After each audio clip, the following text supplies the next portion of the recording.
गौतम बुद्ध की शिक्षाएं चिंता और तनाव से निपटने के लिए बहुत ही प्रासंगिक हैं।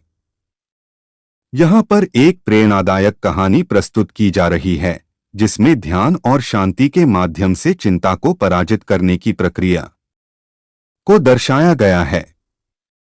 शांति की खोज। गौतम बुद्ध की प्रेरणादायक कहानी किसी समय की बात है। एक छोटे से गांव में एक व्यक्ति रहता था जिसका नाम करण था। करण एक सक्षम और मेहनती व्यक्ति था, लेकिन उसके जीवन में हमेशा चिंता और तनाव का भूत मंडराता रहता था। उसकी चिंता का कारण उसके परिवार की भलाई, नौकरी की स्थिरता और भविष्य की अनिश्चितताओं से संबंधित था। करण का जीवन एक निरंतर चिंता और बेचैनी की चक्की में फंसा हुआ था और वह हर दिन इस मानसिक उथल-पुथल से जूझता था। एक दिन गांव में एक धार्मिक सभा का आयोजन हुआ जिसमें गौतम बुद्ध को आमंत्रित किया गया था।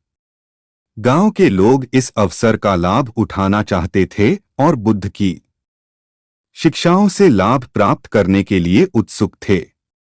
करण ने भी सोचा कि शायद बुद्ध की उपस्थिति और उनकी शिक्षाएं उसकी समस्याओं का समाधान कर सकें।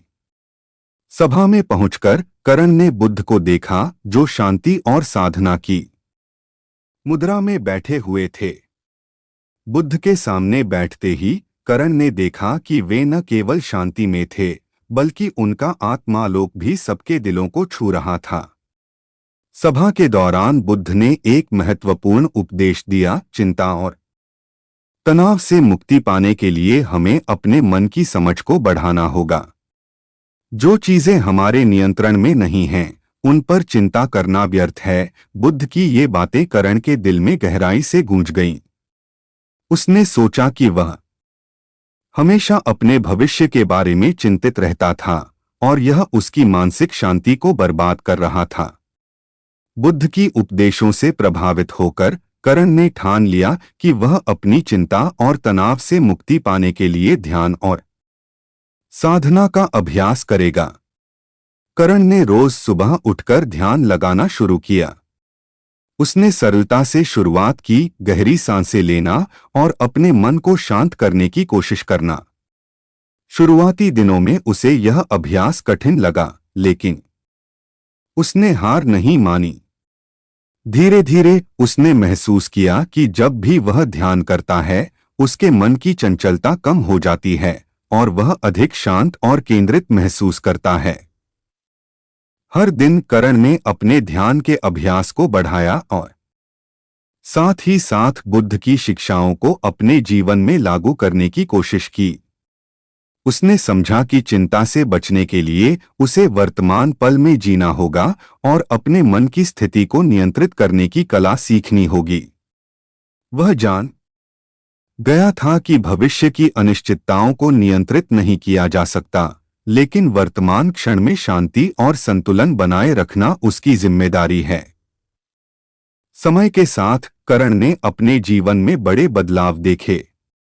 उसकी चिंता और तनाव की स्थिति में काफी सुधार हुआ।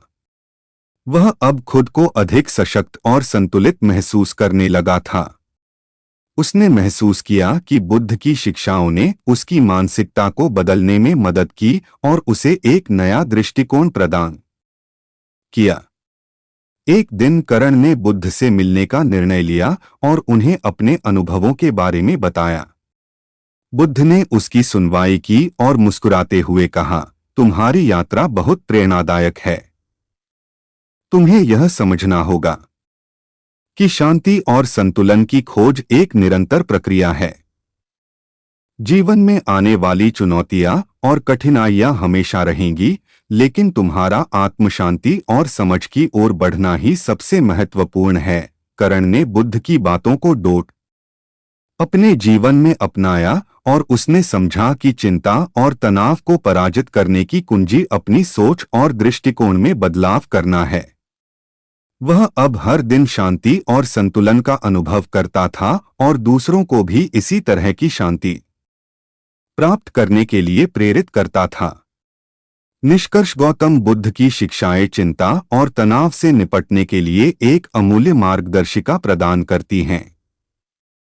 करण की कहानी हमें सिखाती है कि चिंता का मुकाबला करने के लिए हमें अपने मन को नियंत्रित करना होगा और वर्तमान क्षण में जीने का अभ्यास करना होगा। जब हम अपनी मानसिक स्थिति को समझते हैं और उसकी देखभाल करते हैं, तो हम अपने जीवन में शांति और संतुलन प्राप्त कर सकते हैं। यह कहानी दिखाती है कि जीवन की कठिनाइयों और चिंताओं का सामना करने के लिए सही मानसिकता और साधना कितनी महत्वपूर्ण हो सकती है। धर्म के मार्ग पर चलना और जीवन की सच्चाई को समझना आसान नहीं होता। बुद्धत्व की ओर बढ़ने के लिए व्यक्ति को न केवल बाहरी जगत से बल्कि अपने आंतरिक संसार से भी समझौता करना पड़ता है। इसी परिप्रेक्ष्य में भगवान बुद्ध ने अपने शिष्यों को कई बार चुप रहने की सलाह दी ताकि वे अपने भीतर की गहराइयों को जान सकें और सच्चे ज्ञान की प्राप्ति कर सकें। यह कहानी एक ऐसे शिष्य की है जिसने बुद्ध के इस महत्वपूर्ण उपदेश को समझा और अपने जीवन में उतारा। भाग एक शिष्य की खोज। एक समय की बात है जब भगवान बुद्ध अपने शिष्यों के साथ एक छोटे से गांव में प्रवास कर रहे थे। इस गांव में एक युवा शिष्य जो नामक तेंजिन था, अत्यधिक ज्ञान प्राप्त करना चाहता था। वह बहुत ही उत्साही और ज्ञान के प्रति समर्पित था, लेकिन उसकी जिज्ञासा और उत्साह कभी-कभी उसे अधीर बना देते थे। तेंजिन की इच्छा थी कि वह जल्दी से बुद्धत्व प्राप्त करे और मानव जीवन के सबसे गहरे रहस्यों को जान सके। एक दिन तेंजिन ने भगवान बुद्ध के पास जाकर उनसे ज्ञान प्राप्त करने की प्रार्थना की। बुद्ध ने उसे मुस्कुराते हुए देखा और कहा, तेंजिन, ज्ञान का मार्ग एक लंबी यात्रा है। इससे पहले कि मैं तुम्हें ज्ञान प्रदान करूं, तुम्हें पहले चुप रहने की कला सीखनी होगी। तेंजिन ने चकित होकर पूछा, चुप रहने की कला? मैं क्या करूं गुरुदेव? बुद्ध ने उसे शांत भाव से समझाया, जब तुम चुप रहते हो तो तुम्हारा मन शांत होता है।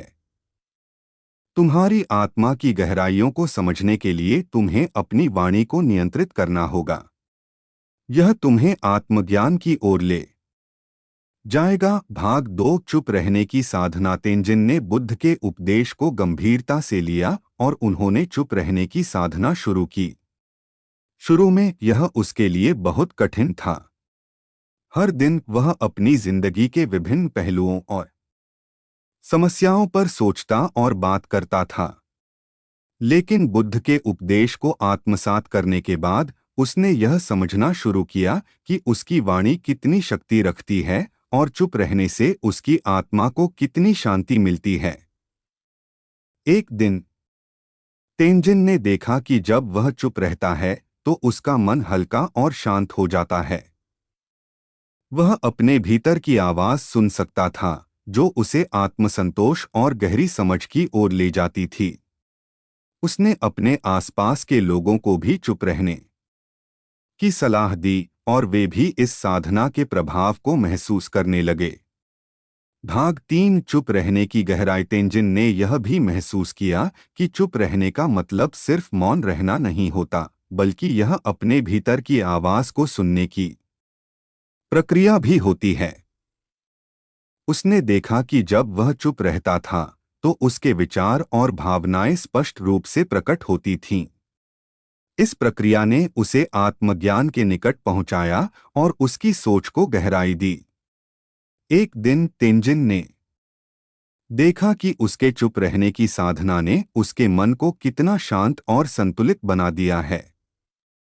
उसने समझा कि जब वह अपनी वाणी को नियंत्रित करता है तो उसके भीतर की सच्चाई और समझ को उजागर करने का अवसर मिलता है। यह समझ उसे बुद्धत्व के मार्ग पर आगे बढ़ने में मदद कर रही थी। भाग 4 बुद्ध से मुलाकात। कुछ समय बाद तेंजिन ने भगवान बुद्ध से फिर से मिलने का निश्चय किया। इस बार वह पूरी तरह से बदल चुका था। उसके चेहरे पर शांति और संतोष की झलक थी। बुद्ध ने उसे देखा और पूछा, तेंजिन, तुम्हारे चुप रहने के अनुभव कैसे रहे? तेंजिन ने जवाब दिया, गुरुदेव, मैंने पाया कि चुप रहने से मुझे अपने भीतर की गहराइयों को जानने का अवसर मिला। यह एक साधना की तरह है जिसने मेरे मन को शांत और स्थिर किया है। अब मैं सच्चे ज्ञान को समझने की स्थिति में हूँ। बुद्ध ने मुस्कुराते हुए कहा, तेंजिन, तुमने सही समझा है। चुप रहने की कला से तुमने अपने भीतर की सच्चाई को खोज लिया है। यह आत्मज्ञान की ओर एक महत्वपूर्ण कदम है। अब तुम्हें ज्ञान की और अपने मार्ग पर चलना जारी रखना होगा। भाग 5, ज्ञान की प्राप्ति। तेंजिन ने बुद्ध के उपदेशों को अपनाते हुए अपने ज्ञान की यात्रा जारी रखी। उसने सीखा कि चुप रहना केवल मौन रहने का नाम नहीं है, बल्कि यह आत्मज्ञान की ओर एक महत्वपूर्ण मार्ग है। उसने अपने अनुभवों और समझ को साझा किया और दूसरों को भी चुप रहने की कला का महत्व बताया। ध्यान और साधना के माध्यम से तेंजिन ने स्वयं को और अधिक समझा और अंततः बुद्धत्व की ओर बढ़ते हुए ज्ञान की प्राप्ति की। उसने समझा कि चुप रहने से न केवल बाहरी संसार से बल्कि अपने भीतर की आवाज से भी जुड़ाव होता है। यह उसे सही दिशा और उद्देश्य की ओर मार्गदर्शित करता है। निष्कर्ष, तेंजिन की यात्रा ने यह साबित कर दिया कि चुप रहने की कला केवल मौन रहने का नहीं है, बल्कि यह आत्मज्ञान की प्राप्ति का एक महत्वपूर्ण साधन है। भगवान बुद्ध के उपदेशों ने उसे और अन्य शिष्यों को यह सिखाया कि कैसे चुप रहने से वे अपने भीतर की गहराइयों को समझ सकते हैं और सच्चे ज्ञान की प्राप्ति कर सकते हैं। यह कहानी हमें यह सिखाती है कि जीवन की सच्चाई और शांति पाने के लिए हमें कभी कभी चुप रहना और अपनी आत्मा की आवाज सुननी चाहिए। यह कहानी तेंजिन के माध्यम से बुद्ध के चुप रहने के उपदेश को दर्शाती है और यह सिखाती है कि वास्तविक ज्ञान और शांति प्राप्त करने के लिए मौन का महत्व कितना महत्वपूर्ण है।